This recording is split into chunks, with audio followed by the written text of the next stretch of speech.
Mas mabagsik na Metena ang nagbabalik sa Lereo dahil dalawang makapangyarihang sandata ang napasa kamay niya. Bago naman makaharap ni Metena ang New Gen Sangre, may pagsubok muna silang haharapin. Makichika kay Aubrey Carampel. Oo!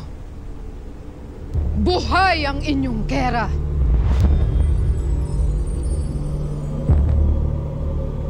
At palatak Vuzra Kera! Nagbalik na si Kera Metena with her new look, pero tila pareho pa rin ang bagsik at galit. Maraming nagulat sa episode kagabi dahil ang parusa sanang kakaharapin niya mula kay Zaur,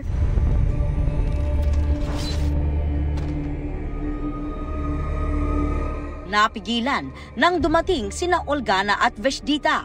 Kaya ang mga nagtaksil, Ipasok ang taksil!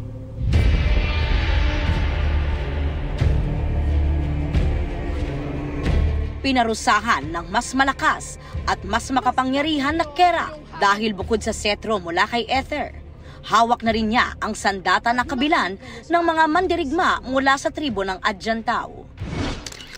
Nyeha, hindi ako magpapatalo.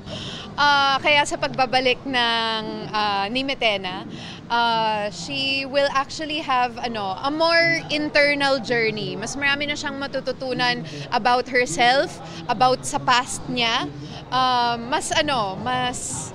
Ayun nga, magiging emotional yung journey ni Metena moving forward. So kung dati ang nakikita natin sa kanya galit, ngayon mas marami na tayong makikitang mga palo ng emotions.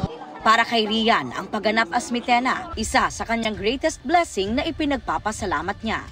Nitong October 3, nag-celebrate ng kanyang 35th birthday si Rian.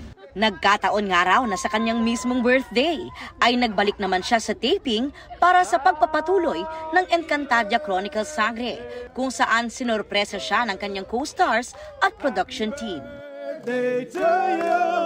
I spent my birthday on the set of Sangre and sinurpresa nila ako with cake, flowers. Ang pagmamahal ko sa character ko na si Metena, talagang there's something about doing the role that feels like home na din to me.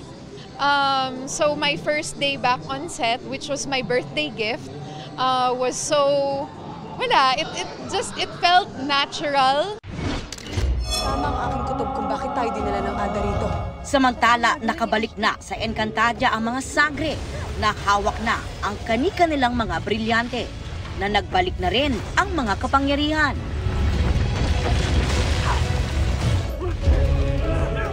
Pero bago harapin si Metena, kailangan muna nilang maghanda at harapin ang mga pagsubok ni Ashti Perena.